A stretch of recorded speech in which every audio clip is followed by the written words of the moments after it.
Salve María, bienvenidos a este nuevo programa, este nuevo podcast Conversando con los Caballeros de la Virgen y María Reina, el podcast de los consagrados, en el canal Heraldos del Evangelio y en el canal de Caballeros de la Virgen. María Reina, el podcast de los consagrados. Aquí habla el hermano Cristian Pardo y tengo el gusto de estar nuevamente aquí con ustedes hablando sobre temas de fe, sobre temas de la iglesia, sobre la devoción mariana, que ya han asistido algunos podcasts sobre este tema tan bello que es la Santísima Virgen, profundizando, interiorizando la devoción en ella. Los que no lo han asistido, vale la pena que lo asistan. Y hoy venimos trayendo otra vez un tema mariano, un tema muy bonito, un tema misterioso, un tema profundo y que nos lo va a exponer, nos lo va a explicar, nos lo va a transmitir con fe, con fervor a cada uno de nuestros corazones, el hermano Francisco Tobón. Salve María, hermano. Salve María, gracias por invitarme. Es una alegría estar de nuevo con ustedes. Fenomenal. Igualmente, usted primera vez que va a estar en este podcast de María Reina, el podcast de los consagrados. Ya ha estado en nuestros anteriores podcasts conversando con los Caballeros de la Virgen sobre la vida mística, sobre el escapulario del Carmen, 2 sobre la vida mística. Y bueno, creo que no sé si habrá otro, pero bueno. La Eucaristía. La Eucaristía, exactamente. Y hoy queríamos hablar de un tema que estábamos conversando con el hermano hace rato, que queríamos hablar sobre una aparición de la Virgen que en algunos lugares del mundo conocen, pero en la mayor parte del mundo creo que no la conocen, ¿no? Que es Nuestra Señora del Buen Suceso. Una aparición de la Virgen en los siglos posteriores al descubrimiento de América. Cuando ya los españoles estaban más o menos establecidos y empezaban a llegar acá a América. La Virgen se aparece y trae mensajes, trae gracias, y eso muchas personas no conocen eso. Entonces, y profecías sobre los momentos actuales, ¿no? O sea, es un tema de actualidad. De actualidad, o sea, pese a que hayan sido hace siglos atrás, son profecías que hablan de los días de hoy y que se han ido muchas ya cumpliendo, otras que están cumpliéndose y otras que están por cumplirse y que estamos esperando a que se den las cosas, ¿no? Entonces, hermano Tobón, si usted puede, por favor, darnos como una noción de dónde se apareció, a qué comunidad, a qué hermana, cómo llegaron esas apariciones aquí en América, en qué país, ¿no? A ver si nos puede contar un poco. Claro, con gusto. La Virgen se le aparece a una monja de la orden concepcionista en la ciudad de Quito, en la época de la colonia, más o menos un siglo después del descubrimiento, fines de los 1500. Esta orden concepcionista ya tiene un origen muy lindo, porque la fundadora había fundado un siglo atrás, siglo XV, Santa Beatriz de Silva. Tiene toda una historia muy larga, pero así en 3 palabras, ella era de alta nobleza y vivía en la corte, y la reina era una mujer muy linda, era una mujer hermosísima. Entonces a la reina de España de ese entonces, Isabel, no la católica, otra Isabel, por envidia la mandó por allá y la encerró en un sótano para que se muriera de hambre. Y ahí se le apareció Nuestra Señora. La Virgen se le aparece a Santa Beatriz. En España. En España. Y le dice que quiere que funde una orden religiosa contemplativa para honrar su Inmaculada Concepción. Mire que el dogma de la Inmaculada Concepción sería 3 siglos después. Que ya vimos el podcast, que los que no lo han visto, asístanlo. Exacto. Entonces una orden, por eso son concepcionistas. Y Nuestra Señora incluso le mostró cómo quería, que le diseñó el hábito, que es un hábito blanco con un velo azul, que son los colores de la Virgen, blanco y azul. Y ahí Nuestra Señora misma la liberó de la cárcel, y ella, a partir de ahí, en fin, fundó y la orden, y ella comenzó a usar un velo por despretensión, para que, digamos, su belleza no fuera exhibida y renunciar a cualquier vanidad. Bueno, entonces, a pedido de las señoras de la alta sociedad quiteña le pidieron al rey de España que mandara religiosas. En esa época la corona española es lo que llamaba el patronato, el propio gobierno, digamos, el gobierno español, digamos que como que tomaba así, financiaba y las misiones y a la Iglesia Católica. O sea, la Iglesia Católica era oficialmente respaldada y financiada por la corona española. Entonces le pidieron al rey, el rey le pidió a estas religiosas concepcionistas que enviaran, fundadoras. Y entonces vino una madre muy, muy, muy santa también, Sor María de Jesús Taboada, también de alta nobleza. Y vinieron 7 o 9, ya no lo estoy recordando, fundadoras. ¿En qué año estamos? Eso es 1563 el nacimiento de ella, 1577. Entonces, ella tenía una sobrina que era una niña, tenía, 6, 7 años, bien niña. Y era su sobrina, entonces eso era común. Ella se la trajo con ella como novicia, ¿no? Como postulante, digamos, de la orden, no había hecho voto ni nada. Y ya por el camino, o sea, es que hay tanto milagro que no se debe llevar tiempo para contar tanta cosa sobrenatural, pero ya por el camino, claro que muy bonito ver la vocación de estas órdenes contemplativas que aparentemente son monjas que no hacen nada y algunos no entienden, unas monjas se encierran ahí. Dicen personas que para qué ¿por qué no van a cuidar de los pobres? No van a enseñar tantas necesidades que hay, pero ellas hacen lo más importante y suplen la principal necesidad que el mundo y la iglesia tiene, que es llevar una vida de renuncia, de penitencia, encerradas en un claustro sin nunca salir, con los votos de pobreza, castidad, obediencia, una vida de austeridad y de sufrimiento y tal, y dedicadas a la contemplación, a la oración. Ellas son las que tienen la vocación de rezar por la iglesia, rezar por las obras de la iglesia, porque la iglesia no es una empresa humana, la iglesia es una institución sobrenatural que tiene la finalidad de salvar a las almas, de convertir a los hombres, de alejarlos del pecado, y eso se mueve con base en la gracia de Dios. Tenemos que hacer un podcast sobre la vida religiosa. La vida interior. Y la vida interior, claro, pero claro, si no se entiende la vida religiosa si no se entiende la vida interior. Yo creo que debería ser así como usted dice, vida interior, vida religiosa. Porque las personas que no tienen buena vida interior son los que realmente acusan a la vida religiosa contemplativa de que por qué personas tan desaprovechadas y podrían estar actuando por el mundo, evangelizando, etc. Y no se dan cuenta que con la vida interior, al 100%, como es un alma consagrada a la vida contemplativa, se está haciendo mucho más que ir allá a entregar. Claro, cada uno tiene su vocación, no todo el mundo tiene vocación de vida contemplativa. Pero Don Chotard, que abriendo un tema ahí de la vida, que él decía que hay que hacer un equilibrio, pese a que usted sea vida activa, tiene que tener vida contemplativa, porque el fundamento de nuestro apostolado es la vida de oración, la vida de piedad, de las lecturas espirituales. Bueno, que eso hablaremos en otro podcast. Pero estas hermanas, son de alta nobleza, o sea, personas que adineradas de la época renuncian a todo ese mundo para dedicarse a Dios, a la oración, a la vida de comunidad.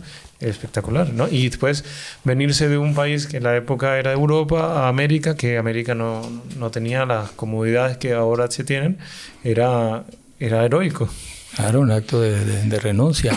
Exacto. No, y además lo que convierte las almas, lo que hace a alguien progresar en la vida espiritual es la gracia de Dios, y la gracia se obtiene rezando y haciendo sacrificio. Esa es la vocación de ellas. Exacto. O sea, la vanguardia de la iglesia, más que los misioneros, los predicadores, son esas almas escondidas, dedicadas a la oración.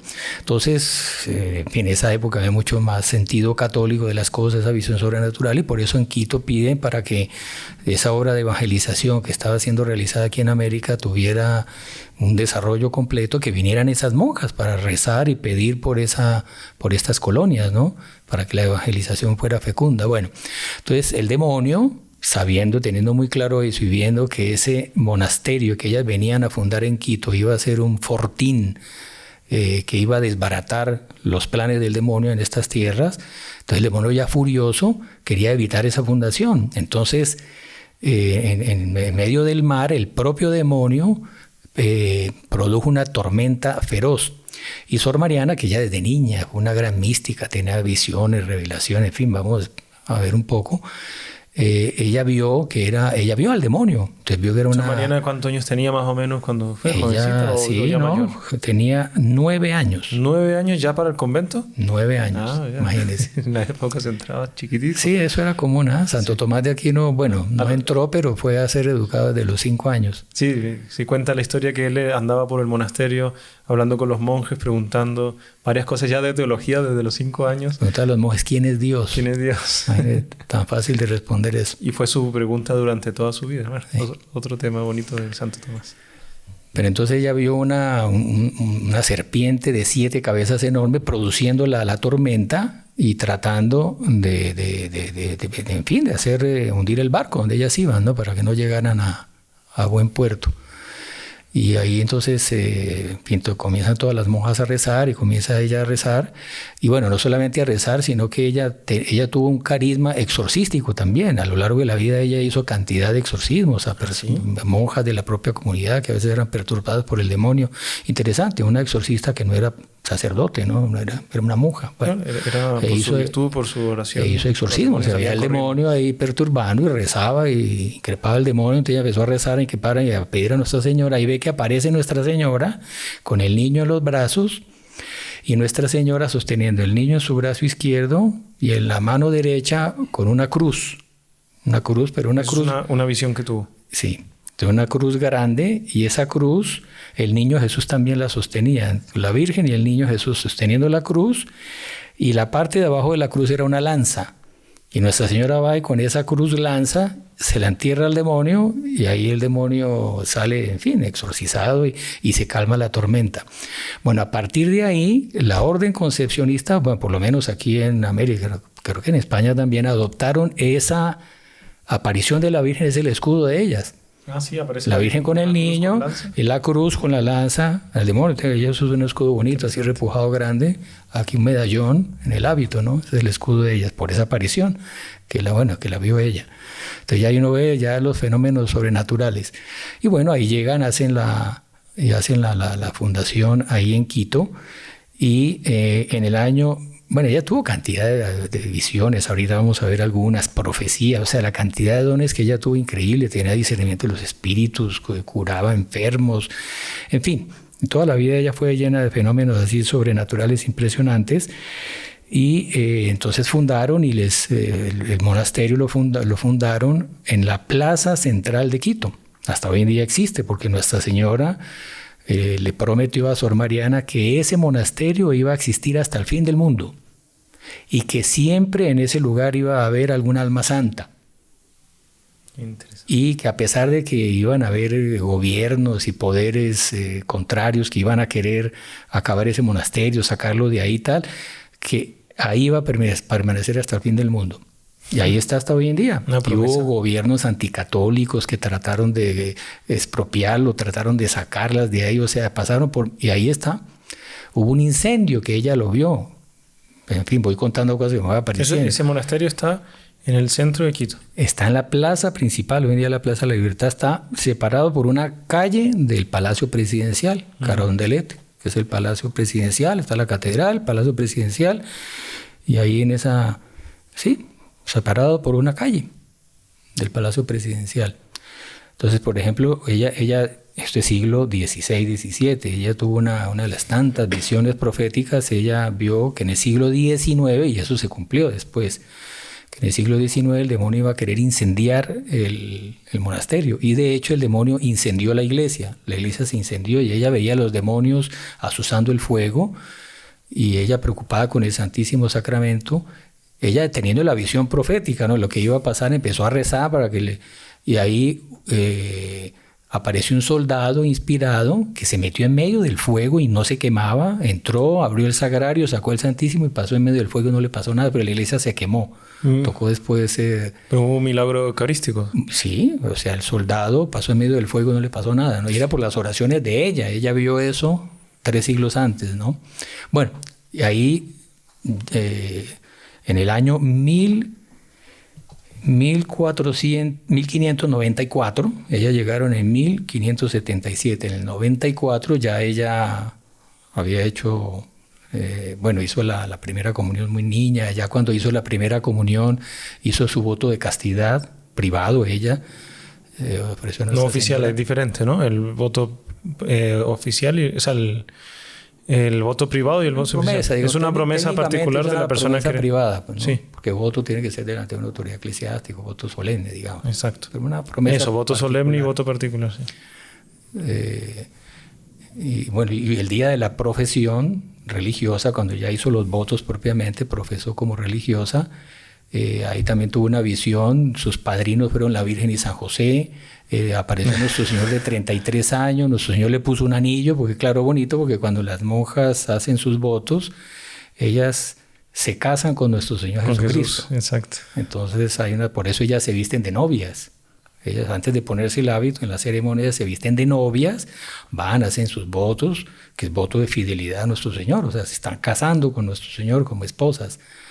Y ahí ya después le visten el hábito. Y bueno, entonces apareció Nuestro Señor de 33 años, le puso un anillo con 4 piedras preciosas lindísimas simbolizando los 4 votos. Ellas hacen la de todo religioso, que es pobreza, castidad y obediencia. Y hacen el cuarto, que es el de clausura. Entrar al monasterio y nunca salir de ahí. Entonces todo muy lindo, ¿no? Pero ahí Nuestro Señor también le reveló, le comunicó que ella tenía la vocación de ser también una víctima expiatoria por el futuro de no solo de Ecuador, sino del mundo. Y específicamente, después vamos a leer algunas de las profecías, él le habló de una gran persecución a la iglesia y una gran decadencia del mundo, particularmente en el siglo XIX y sobre todo en el XX. Después vamos a leer algunas profecías. Por eso es importante que no se vayan y se queden hasta el final, porque las profecías las vamos a leer al final, sobre el siglo XX y cosas que estamos viviendo ahora. Y le pide a Nuestro Señor a ella que sea víctima expiatoria. Y bueno, ahí comienza toda una vida sobrenatural increíble. Y por ejemplo, un día ella murió 3 veces. ¿Cómo así? Sí. Son 7 vidas la del gato, pero ¿cuántas? Ella tuvo 2, pero murió 3. Entonces... la tercera fue ya la vencida, ¿no? La primera, era que claro, ella murió. La primera, ella estaba rezando, pasaba las noches enteras ahí en el coro alto, que es importante saber esto, porque ahí van a ser las apariciones de la Virgen. Ustedes ven que cuando uno entra a las iglesias antiguas, ahí arriba de la puerta principal de la iglesia habitualmente hay un balcón alto allá arriba, que es donde está el órgano y ahí se hace el coro y canta. Sí. Se llama el coro alto.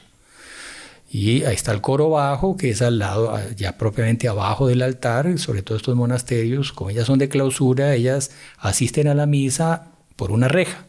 Entonces, del convento, del monasterio, por una reja, ven el altar.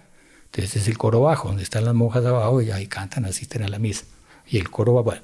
Entonces ella pasaba las noches en oración, porque hacía penitencias impresionantes, ayunos, y bueno, se ponía sus cilicios, y en fin, hacía penitencias muy, muy, muy duras.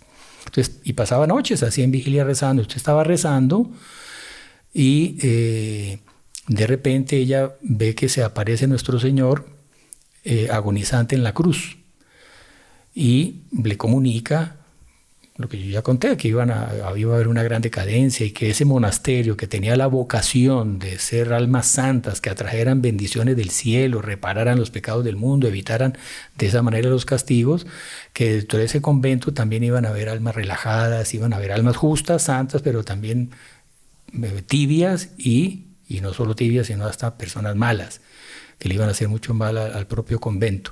Y vio eso a lo largo de toda la historia de la orden, hasta el fin del mundo. Ella, como una película, sí. Ella tuvo una visión y conoció a todas las monjas de ese monasterio hasta el fin del mundo.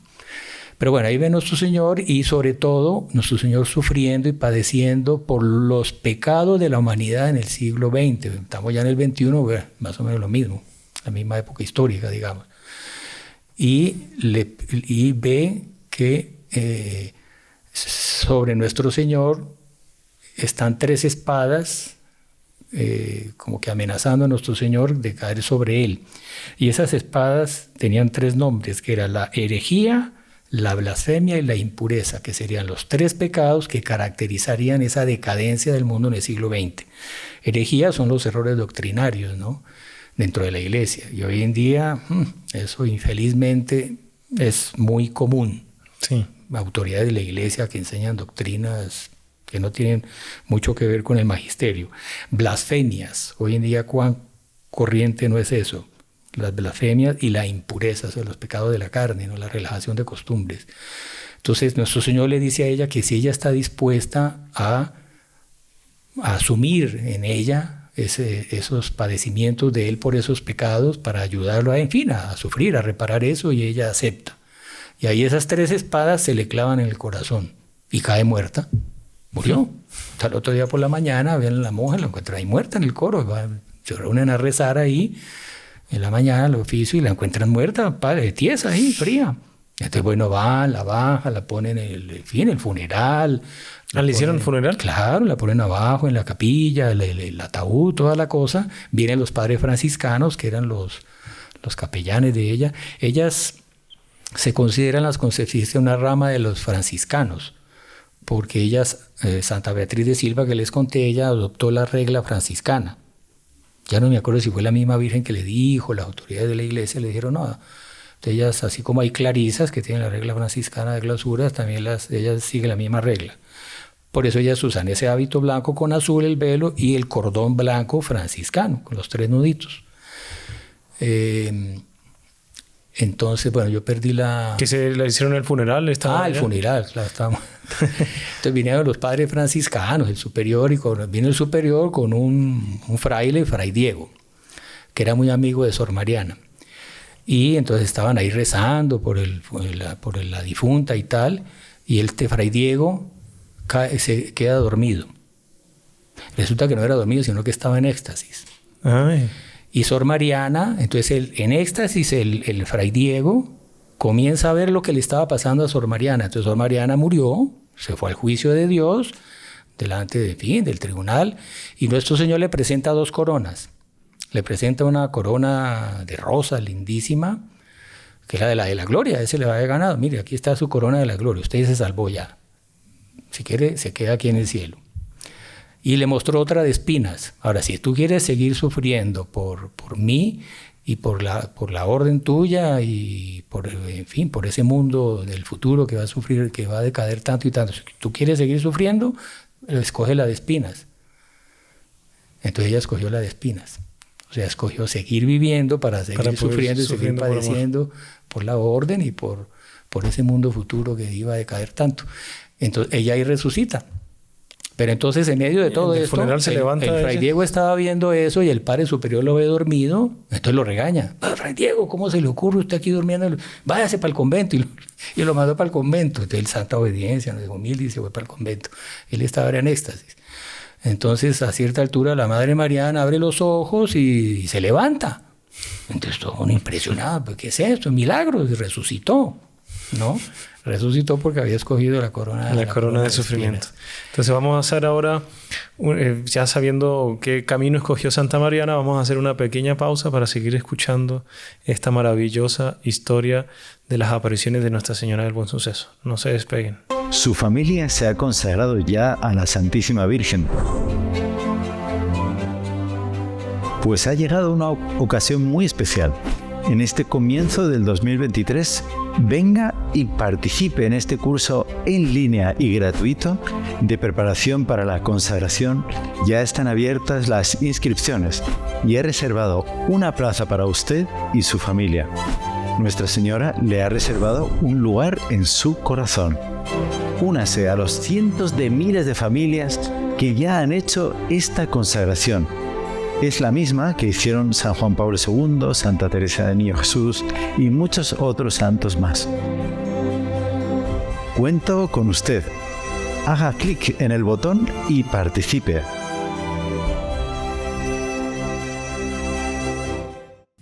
Recomenzamos, ahora este podcast de las maravillosas apariciones de Nuestra Señora del Buen Suceso, que todavía, no nos han contado bien, que se le apareció a Sor Mariana de Jesús Torres, que el hermano Francisco dice que hay una santa para no confundirnos. ¿Cómo se llama la santa? Santa Mariana de Jesús Paredes. La Azucena de Quito. La Azucena de Quito, que no son la misma, pero bueno. Sor Mariana de Jesús todavía no ha sido canonizada, pero recemos. ¿Ella está incorrupta?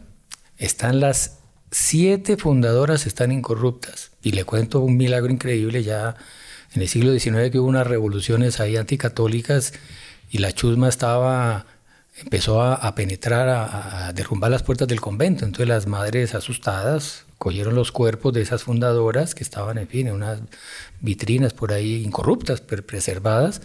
Entonces a las carreras hicieron unos cajones para meterlas ahí, esconderlas por allá en unos sótanos, unas paredes falsas, en fin, esconderlas.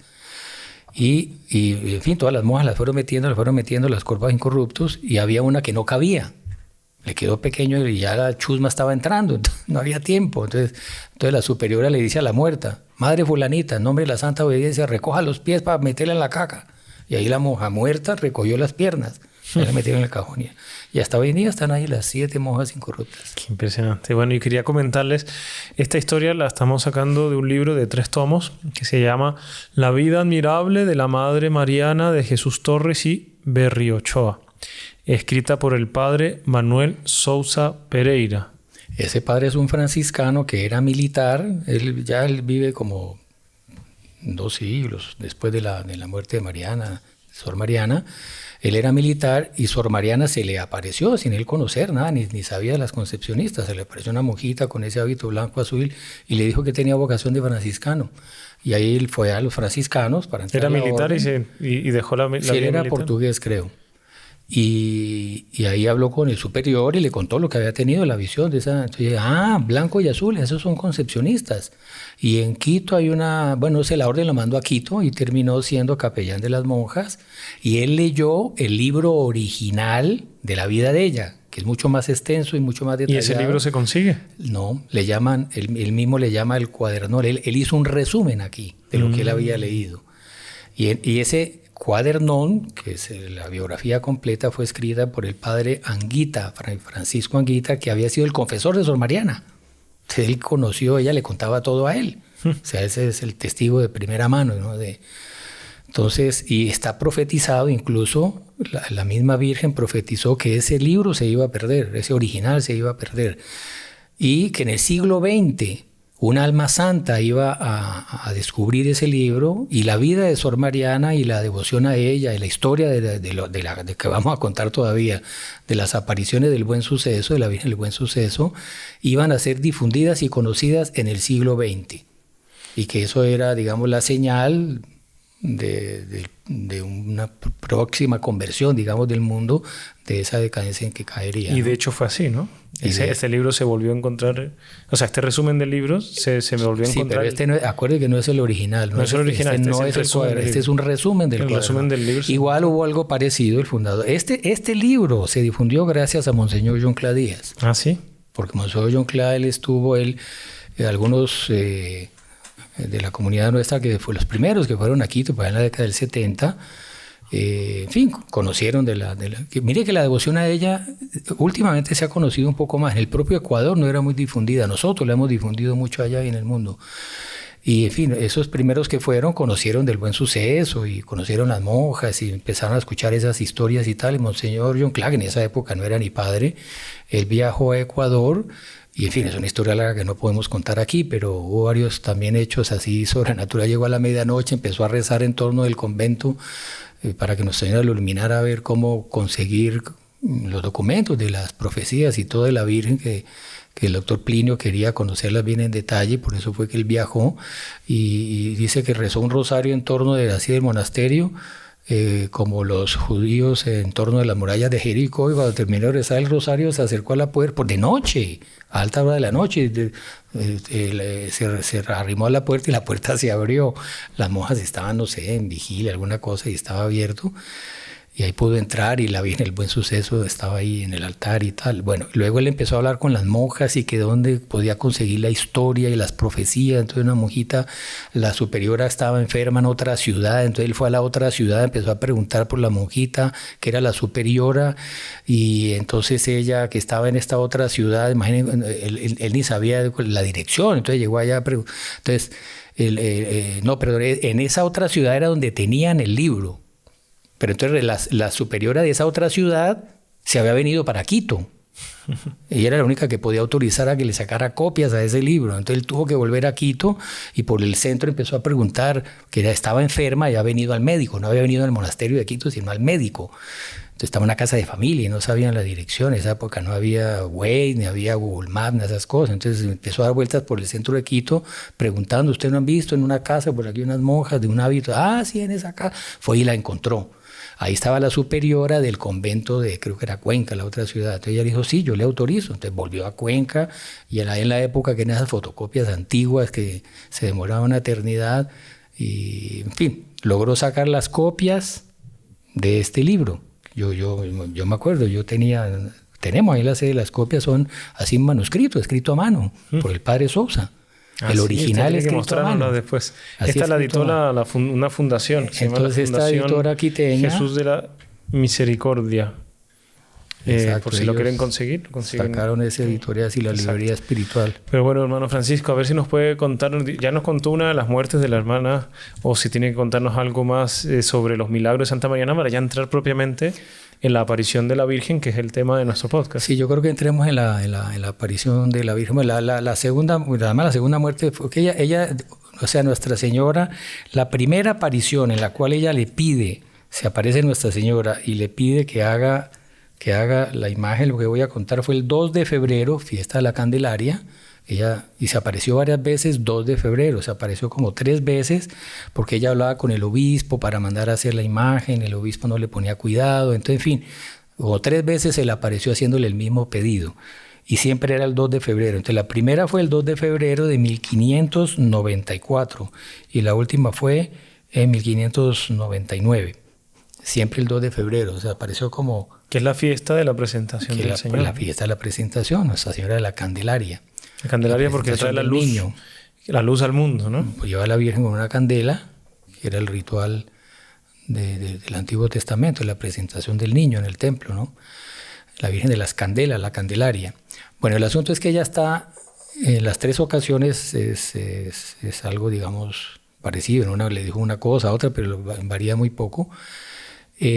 Nuestra Señora se le aparece muy majestuosa, con el niño en el brazo izquierdo y con el báculo. El báculo es ese bastón así muy bonito que termina con un giro, que es el cayado de pastor, que simboliza la autoridad de pastor, que lo usan los obispos, símbolos de su autoridad sobre la diócesis, pastores de ese rebaño, y los abades o los superiores de los monasterios también, porque ellos son los pastores de ese monasterio, entonces tienen el báculo. Entonces aparece Nuestra Señora con el báculo porque ella le dice a Sor Mariana, yo quiero que mandes a hacer una imagen de cómo me estás viendo, así como yo me estoy presentando, porque yo quiero ser la abadesa de este monasterio es mío y yo quiero ser la abadesa. Entonces quiero que mandes a hacer una imagen así, por eso tiene el báculo. Y de la misma mano del báculo están colgando unas llaves, son las llaves del monasterio, porque ella es la dueña del monasterio, ¿no? Y al niño Dios en el brazo izquierdo. Y muy interesante ver eso, o sea, que la Virgen cuando se va a aparecer, no va a aparecerse simplemente para decir buenos días, no, estoy aquí, no, es para dar un mensaje claro, profundo, y todo lo que usted estaba mencionando, un báculo, unas llaves, que quiere hacer una imagen, tiene un sentido mucho más elevado y mucho más pronunciado que cualquier cosa. No es que hoy en día estamos tan acostumbrados a que uno manda un WhatsApp, un chat, un no sé qué, y entonces la comunicación se facilita, pero la Virgen viene desde el cielo a transmitir un mensaje. Todo es importante lo que trae. Ella le dice que esa devoción, y ella misma le dice el título, yo soy la madre del buen suceso, que era una advocación que ya existía en España. El buen suceso tiene relación al buen suceso del parto, ¿no? O sea, es el buen suceso de un embarazo que tiene todos sus riesgos y el buen suceso del niño que nace. Entonces, la Virgen del Buen Suceso. Pero ella también lo aplica al buen suceso que vamos a ver en las profecías, como ella habla mucho de la gran decadencia que habría en Ecuador y en el mundo en el siglo XX sobre todo, pero que después de esa gran decadencia ella triunfaría y ella vencería al mal. Entonces es muy lindo porque es en la línea de Fátima, ¿no? Que la Virgen de Fátima prevé también calamidades para el mundo a causa del pecado y tal, a lo largo del siglo XX, y dice, pero por fin mi Inmaculado Corazón triunfará. Lo mismo. Entonces ella aplica ese título del buen suceso, porque será el buen suceso de ese triunfo de ella, que es el triunfo de Dios, ella como instrumento, es el reino de Dios en las almas, la conversión del mundo, el reflorecimiento de la fe católica, de la cristiandad, en fin. Entonces es ese buen suceso. Yo soy la Virgen del Buen Suceso. Y dice que en ese momento de gran decadencia, los buenos van a sufrir muchas persecuciones y martirios y muchas tentaciones por la decadencia del mundo, y que la devoción a ella será como que una tabla de salvación para esas almas fieles y afligidas en medio de la decadencia. Entonces a ella le pide que haga la imagen y le dice, ¿quién quiere que haga la imagen? Le dice, yo quiero que mi siervo Francisco del Castillo, que era un español que había ido a vivir a Quito, él era artista, escultor y era un hombre piadoso, muy virtuoso, yo quiero que él haga la imagen. Y bueno, listo, entonces le dice, gracias, bueno, ¿no? Que la Virgen le mande a hacer algo a uno directamente. O sea, siempre hay misiones para cada uno y lo siente uno en el corazón, por llamado, etcétera, algo muy sutil. Pero ya un mensaje directo que la Virgen diga, oiga, usted fulanito, hágame tal cosa. Bonito, bonito. Y le dice así, mi siervo, ¿no? Qué lindo que la Virgen se dirija a alguien así. Bueno, entonces ahí le dice Nuestra Señora, bueno, pero tienes que medir mi estatura para que le digas a él cuál es la altura, ¿no? La estatura de ella. Entonces le dice, sácate el cordón, que es el cordón franciscano, es el cordón blanco que ellas usan, con los 3 nuditos. Entonces ella así toda como apenada, imagínese, como en fin, una modista cualquiera ahí midiendo, Nuestra Señora majestuosa le daba como temor reverencial. Entonces, bueno, señora, pero yo no soy digna de tocarte la frente, ¿no? Entonces, bueno, dame la punta. Entonces ella le da la punta del cordón y Nuestra Señora coge el cordón y se lo pone aquí en la frente, ¿no? Y dice, bueno, mide abajo. Y resulta que el cordón no llegaba hasta abajo. Era más cortito que la altura de ella. Entonces le dice, bueno, hálalo. Entonces ella lo ala y él se estira. Se estiró el cordón y el cordón quedó del largo de Nuestra Señora. Como ella no hizo la imagen, porque ¿Se sabe la medida, hermano Francisco, o no? Bueno, yo sé por Ana Catalina de Mir que era 1,74. Ah, bueno. Aquí el padre no dice. Ah, bueno. Pero Ana Catalina dice que ella medía 1,74. Bueno, ese cordón, tengo entendido, lo tienen guardado las monjas. Es más, eran 2 cordones. Porque, como les dije, ella se apareció como 3 veces. Otra vez, bueno, que hubo que no has mandado a hacer la imagen y tal, porque el obispo no le autorizaba. Cantidad de enredos. Entonces la midió por segunda vez. Y otra vez mismo a mi lado tenía los 2 cordones. Con un cordón de esos, ella curó a una marquesa que era benefactora, que fue la que regaló el báculo, con piedras preciosas y todo lo donó ella, era muy amiga de Sor Mariana, y tenía un brazo paralizado, una enfermedad, se le había paralizado un brazo, y con el cordón ese, ella la tocó con el cordón ese, y quedó curada. Bueno, entonces habló con Francisco del Castillo para que esculpiera la imagen. Él fue a trabajar el propio coro alto, que fue donde se le apareció, en ese balcón arriba de la iglesia, que eso hace parte del claustro, ¿no? Ellas por dentro del convento entran ahí, cantan, asisten a las misas desde allá arriba sin salir de la clausura, ¿no? Entonces él trabajó allá arriba, entonces consiguió las mejores maderas, se fue, hizo un retiro espiritual antes se confesó para estar bien inspirado, hacer algo bien lindo y algo a la altura de Nuestra Señora. Y bueno, Sor Mariana la describió como era, ¿no? Y le dijo la altura y todo. Entonces, en fin, trabajó ahí durante un cierto tiempo y solo le faltaba el rostro. Entonces, otra vez fue a buscar las mejores esmaltes, las mejores pinturas, se confesó otra vez para que el rostro, que es lo más importante, le quedara lo más bonito, ¿no? Y mientras él se había ido, se había suspendido, digamos, estaba una noche Sor Mariana rezando delante de la imagen sin terminar y pidiendo a Nuestra Señora que por favor lo inspirara bien para que quedara lo más linda que ella que era. Imagina la hermosura de Nuestra Señora en el cielo, y majestuosa, y una belleza incomparable, la obra prima, la creación, en fin, quisiera algo a la altura, ¿no? Lo inspirara al artista y tal. Estaba en medio de él cuando entró en éxtasis. Y ella vio que bajaron San Miguel, San Gabriel y San Rafael, bajaron del cielo y rehicieron toda la imagen de nuevo y le hicieron el rostro, o sea, la hicieron toda, la completaron.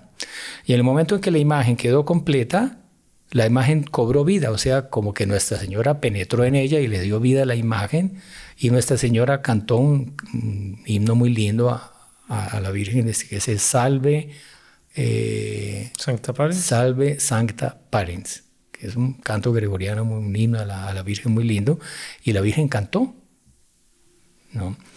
Entonces ya eso era por allá a la medianoche y todo, y duró un cierto tiempo, y entonces las monjas escucharon un ruido, una cosa, y vinieron, se acercaron y alcanzaron a escuchar esas melodías celestiales, y veían una luz que salía del coro, y entraron al coro y encontraron a Sor Mariana así en éxtasis, y la imagen refulgente terminada. Qué maravilla. Entonces, ¿esa imagen todavía se encuentra en Quito, en el monasterio de ellas? Se encuentra en Quito, y es, para mí, en fin, yo no es que conozca mucho, haya dado muchas vueltas por el mundo, pero bueno, uno ve muchas imágenes muy lindas, pero para mí es la imagen más linda que existe de la Virgen. Es fabulosa.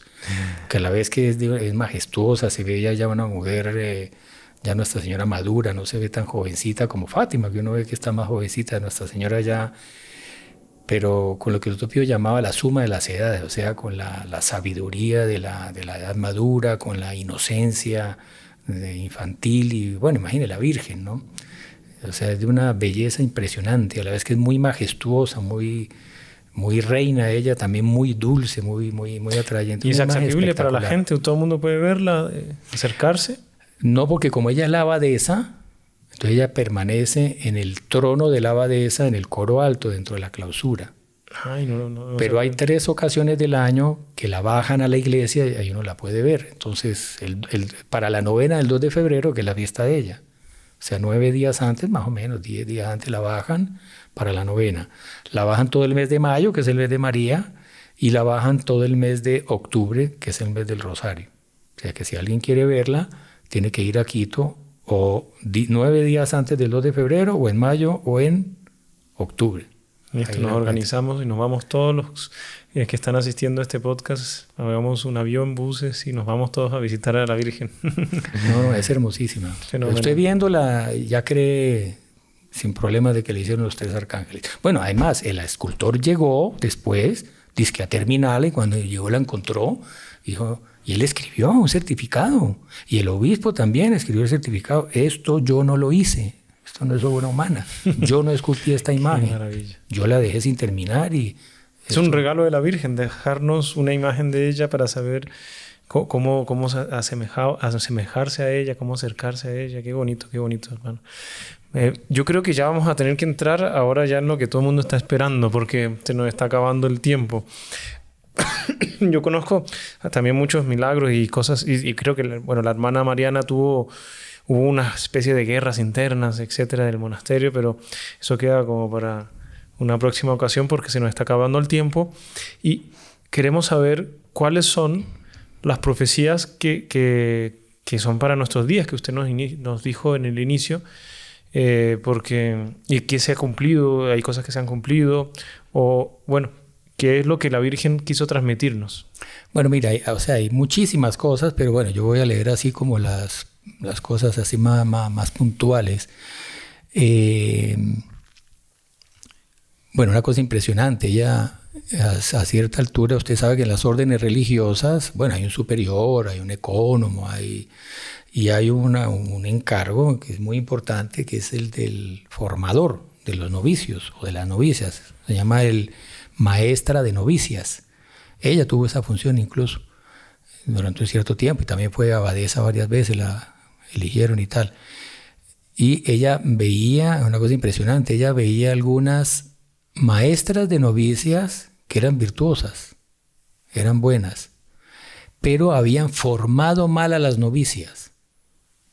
Y por los pecados de las novicias ellas estaban pagando en el purgatorio. Y vio alguna que se había condenado por no haber formado bien a sus novicias. Lo que es la responsabilidad de la un formación. formador. Ese es otro podcast de cómo formar a los hijos. Todo padre de familia es maestro de novicios, porque Exacto. tiene que formar a sus y aquí hijos. están asistiendo muchos religiosos y religiosas, ¿cierto? Ya nos han dicho varios, mire, yo asisto, gente de la policía, del ejército, familias, de todo el mundo. El otro día fue un médico que no conocía. Soy fanático de los podcasts, asisto a todos los podcasts de ustedes. Y bueno, entonces, por todos lados. Entonces, esto de aquí... todo lo que digamos está llegando a una pluralidad de personas impresionante. Bueno, esta es otra impresionante. Bueno, ella profetiza, en esa época era colonia, Ecuador, ¿no? Y la Virgen dice que llegará un momento donde será una república independiente. Y dice que será república, incluso dice, ¿no? Que no será monarquía, sino república, sino independiente. Incluso, en fin, una visión de Sor Mariana tuvo la visión del niño del Pichincha, que es un cerro que está a lo del Quito, donde hubo una batalla donde se consumó, digamos, fue la batalla decisiva para la independencia de Ecuador, y el niño Jesús se apareció ahí, el niño Jesús con los brazos en cruz, una cruz atrás, y tres rayos así que salen de su cabeza, uno decía Ecuador, amor, España.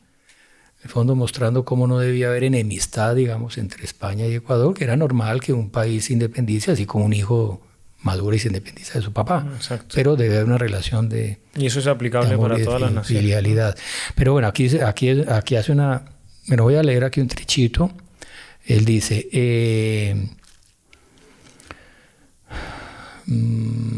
Bueno, aquí esto es lo interesante. Mire, aquí dice, en el siglo XIX, ya siendo república este país, mire que estamos en el siglo XVII, 2 siglos antes, en el siglo XIX vivirá un presidente verdaderamente cristiano, varón de carácter, a quien Dios nuestro Señor le dará la palma del martirio en la plaza donde está mi convento, o sea, en la plaza principal. Sí.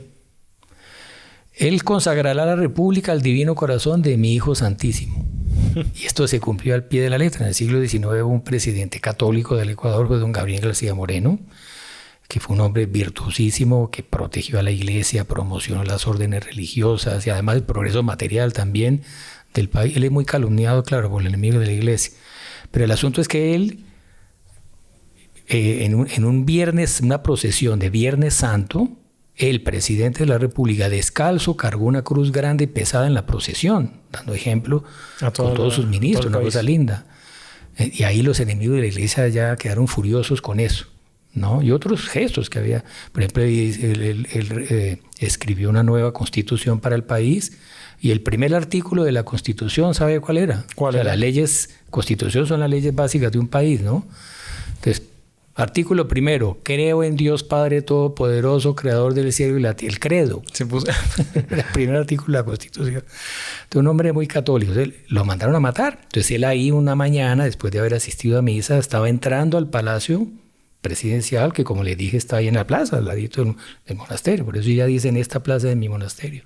Y hay unos sicarios que les habían pagado, lo agarraron a machetazos y lo martirizaron.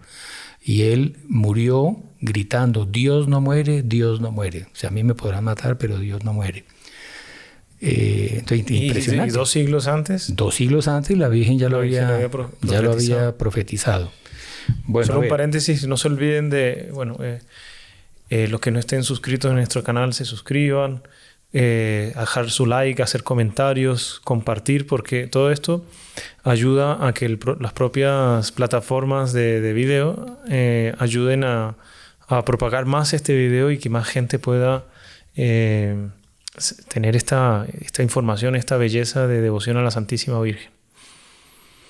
Bueno, mira, aquí dice, en el siglo XX, en aquella época la Iglesia se encontrará combatida por hordas de sectas anticatólicas y la pobre patria ecuatoriana agonizante por la corrupción de costumbres, el lujo desenfrenado, la prensa impía, la educación laica, o sea, es una descripción del mundo actual, no solo de Ecuador, sino de...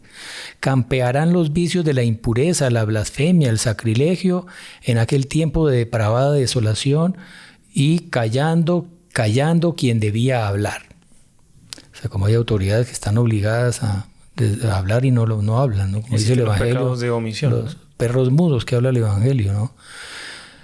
Perros que debían ladrar y no es vivo. El perro ladra, por eso el símbolo de los dominicos, advirtiendo que viene el ladrón, ¿no? A robar las almas, en este caso, y no ladran.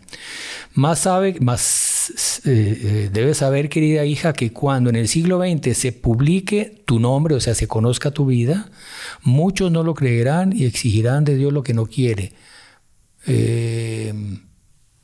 La creencia sincera y humilde de la verdad de mis apariciones a ti, mi hija predilecta, está reservada para las almas dóciles a la inspiración de la gracia, humildes y fervorosas. Bueno, a ver, este es interesante, pero aquí viene uno de los más sustanciosos. Listo. A ver, este es uno de los más sustanciosos. Este es muy interesante. Mire lo que dice la Virgen. Y bueno, y un detalle es que ella había dicho que ese presidente católico que sería martirizado consagraría el país al Sagrado Corazón de Jesús. Y creo que fue el primer país del mundo consagrado al Sagrado Corazón de Jesús. El Sagrado Corazón de Jesús le pidió al rey de Francia y él no lo hizo, ¿no? No lo quiso hacer, sí. Y García Moreno fue el primero, y cuando él supo, eso fue siglo XIX y más cerca de las apariciones del Sagrado Corazón, él fue el primer país que se consagró, fue García Moreno, que consagró el Ecuador, y empezó a construir una iglesia lindísima, gótica, de piedra, esa se concluyó hace como 20 años, ¿ah? Y la comenzó a construir la iglesia del voto nacional en honor a esa consagración. Bueno, Colombia fue consagrada, en Bogotá tenemos también la iglesia del voto nacional, es por eso. Bueno, entonces mira aquí qué interesante, dice: tiempos funestos sobrevendrán, en los que, apagando la propia claridad, aquellos que deberían defender en justicia los derechos de la iglesia, o sea, los que deberían defender a la iglesia, sin temor servil ni respeto humano, darán la mano a los enemigos de la iglesia para hacer lo que estos quisieren. Pero ay del error del sabio, el que gobierna la iglesia, del pastor del redil que mi Hijo Santísimo confió a sus cuidados. Mas cuando aparezcan triunfantes, o sea, alguien que va a traicionar a la iglesia, ¿no? Y se va a aliar con sus enemigos. Y que parezcan triunfantes, o sea, que parezcan que tienen el poderío y la fuerza. Hoy en día uno ve, dice, que quien está triunfante son los enemigos de la iglesia, ¿no? Mas cuando aparezcan triunfantes y cuando la autoridad abuse de su poder cometiendo injusticias y oprimiendo a los débiles, está próxima a su ruina, caerán desplomados por tierra.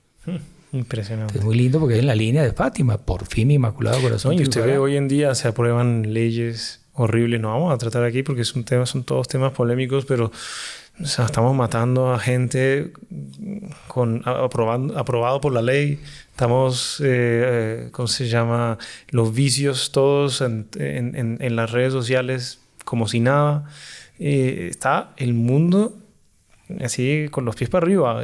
No, de aquí a poco, ya en algunos países ya es delito ser católico, porque si usted profesa la moral católica, ya las leyes lo terminan condenando. Es una cosa increíble. A un obispo hace poco fue un obispo de China que quería ir al funeral de un sacerdote muy conocido en China y no lo dejaron ir al funeral. Y lo secuestraron, o mejor dicho, lo tomaron preso, ¿no? Lo tomaron preso, no sé por cuánto tiempo, pero lo tomaron preso porque iba a ir a un funeral de un sacerdote que era muy virtuoso y la gente lo quería mucho. Entonces el gobierno dijo, no va. No, y el siglo XX, estadísticamente, es el siglo de la historia de la iglesia que tuvo más mártires. O sea, ni siquiera en la época de Nerón ni de Vespasiano, de esas que mataban miles de católicos en el circo con las fieras y los crucificaban, los quemaban vivos, o sea, por miles. El siglo XX tuvo más mártires. O sea, hay cantidad de países donde la iglesia está siendo violentamente perseguida. Sí, ¿no? Ahora, bueno, en Nicaragua que metieron al obispo a la cárcel, juzgado. Terrible, ¿no? Es una cosa. Pero entonces, cuando aparezcan triunfantes, está próxima a su ruina, caerán por tierra. Eso nos da un aliento. Muy lindo, ¿no? hay que guardar eso porque es una promesa de la Virgen. Mire qué descripción linda.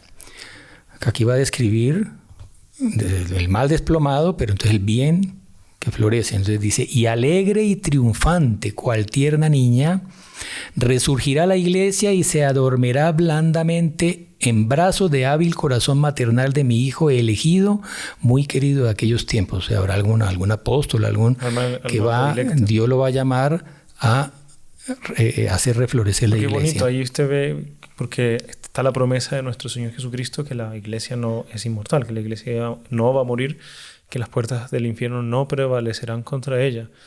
A veces vemos que cada vez más lo que decíamos que la iglesia está siendo oprimida, como que compactada, acorralada, pero porque el mal quiere acabar con la iglesia, pero él sabe, el demonio sabe, y es que no puede acabar por la promesa misma hecha por Dios, pero intenta dar la apariencia de que está acabada. Y se disminuye tanto que queda la iglesia cual tierna niña en brazos de un elegido. Pequeñita y frágil, ¿no? Benedicto XVI, por eso se ha difundido, la llama la profecía de Benedicto XVI, claro, es un escrito donde él, de hace muchos años, donde él ve, en fin, él analizando la situación del mundo y esa situación difícil para la iglesia, él dice que la iglesia va a ser, no usa la palabra catacumba, pero da la idea que la iglesia institucional, con templos y todo, cada vez por las circunstancias hostiles, digamos, y se va a volver como a los primeros tiempos, donde el número de católicos se va a reducir mucho y el culto público y todo eso también se va a reducir mucho, pero que esos pocos fieles van a ser, justamente por haber resistido a esas circunstancias hostiles, van a vivir un cristianismo más auténtico, o sea, van a ser personas muy virtuosas. Pero bueno, entonces la iglesia en manos de esos brazo maternal de mi hijo muy querido de aquellos tiempos, al cual será de prestar oído a las inspiraciones de la gracia, o sea, que va a ser dócil a las inspiraciones de la gracia, siendo una de ellas la lectura de las grandes misericordias de mi Hijo Santísimo y yo hemos usado contigo. Este es un lenguaje muy de la época. Repítalo a ver si tradúzcanos en español. Que esa alma muy elegida que va a tomar la iglesia y la va a proteger y la va a hacer resurgir de nuevo, reflorecer, va a ser muy dócil a la gracia, y que una de las señales es que ese hijo mío muy querido va a conocer estas profecías y va a conocer todas estas apariciones, todas estas revelaciones que te estoy haciendo, es lo que dice, ¿no? Lo hemos llenado de gracias y dones muy particulares, lo haremos grande en la tierra y más aún en el cielo, donde le hemos reservado un asiento muy precioso, porque sin temor a los hombres combatió por la verdad y defendió impertérrito los derechos de su iglesia, por lo que bien lo podemos llamar mártir, por lo mucho que va a sufrir ese hombre. Y usted me hizo también recordar una cosa muy interesante que dice el cardenal Borromeo o el cardenal Bellarmino, ya estoy confundiendo cuál de los dos, el cardenal Bellarmino, sí, los dos, el cardenal Bellarmino. En uno de sus escritos él dice lo siguiente, dice que así como la iglesia es infalible, la iglesia, más específicamente el Papa en ciertas circunstancias, claro, cuando es cátedra, definiendo cosas de fe y moral, el Papa es infalible, es un dogma de la iglesia, la infalibilidad pontificia, porque eso es una garantía de Dios para que la iglesia no prevarique de su misión y enseñe el error. Entonces Dios eso no lo permite. Entonces Dios da ese respaldo. Entonces lo llama la infalibilidad pontificia para que la iglesia no muera. Que si la iglesia cae en el error, se acabó, ¿no? Pero entonces dice él que así mismo como Dios no permite que en la doctrina la iglesia erre, también en la iglesia siempre habrá almas santas y siempre habrá profetas, o sea, incluso en las peores decadencias, siempre habrá almas santas que van a sustentar a la iglesia a pesar de la decadencia. Entonces, es lo que ella está diciendo, que en ese momento de mucha decadencia, pues habrá una alma santa que... Los que quieran conocer un poco más de la vida de la Madre Mariana, consigan los libros, vale la pena. Podríamos hacer otro podcast más adelante sobre todos los hechos y la vida de la Santa Mariana y más profecías y milagros. Creo que la Virgen se paseaba por el monasterio, ¿no? Y cuidando a sus monjas. Bueno, hay varias cositas que nos tuvimos que saltar, ya el tiempo se nos fue. Un tema muy agradable, le agradecemos mucho, señor Tobón, de podernos transmitir estas profecías poco conocidas en el mundo. Digamos que en Ecuador, Colombia, algunos países o círculos de personas más restrictas la conocen, pero ojalá que esto podamos propagarlo, compartan, coloquen sus comentarios, dudas que tengan al respecto de este tema. Y bueno, y sigamos para adelante. Le pedimos por favor, hermano, que si nos puede dar una última palabrita y hacer la oración final. Bueno, sí, de tener muy presente cómo Nuestra Señora previó la situación que el mundo y la Iglesia está viviendo hoy en día, y cómo la tentación muchas veces que podemos tener los católicos es que Dios como que se olvidó del mundo, porque el demonio está corriendo y sus secuaces y en fin, destruyendo lo poco que resta de bueno, y el pecado cada vez enseñoreándose más, la iglesia más acorralada, en fin, cada vez más difícil la práctica de la virtud, la educación de los hijos, en fin, entonces uno dice, la tentación que el demonio pone en una circunstancia así es de desesperación, de decir, no, esto está perdido, el demonio ganó la partida y la iglesia se está muriendo, o sea, la tentación es esa. Entonces Nuestra Señora, es lo que ella dice, que esta devoción a ella, a la Virgen del Buen Suceso, va a ser como esa tabla de salvación en estos momentos de tanta crisis y decadencia. Entonces tengámosle mucha devoción y pidámosle que ese desplomamiento del poder del mal que ella profetiza se dé cuanto antes, y que ella suscite esas almas santas que van a hacer reflorecer la iglesia de nuevo, que es lo que la Virgen de Fátima dijo: por fin mi Inmaculado Corazón triunfará. Es muy lindo como todo eso coincide. Muchísimas que gracias. tenga mucha confianza y mucha devoción a ella y a Sor Mariana Jesús Torres. Excelente. Entonces nos acompaña con una Ave María por todos los que están asistiendo y por los que van a asistir, para tener más devoción a Nuestra Señora. En el nombre del Padre, del Hijo y del Espíritu Santo. Amén. Dios te salve María, llena eres de gracia, el Señor es contigo. Bendita eres entre todas las mujeres y bendito es el fruto de tu vientre, Jesús. Santa María, Madre de Dios, ruega por nosotros pecadores, ahora y en la hora de nuestra muerte. Amén. Nuestra Señora del Buen Suceso. Ruega por nosotros. En el nombre del Padre, del Hijo y del Espíritu Santo. Amén. Salve María. Salve María. Si le ha gustado este programa, deje su like, suscríbase al canal, active la campanita para las notificaciones, comente y no se olvide de compartirlo con sus amigos. ¡Salve María!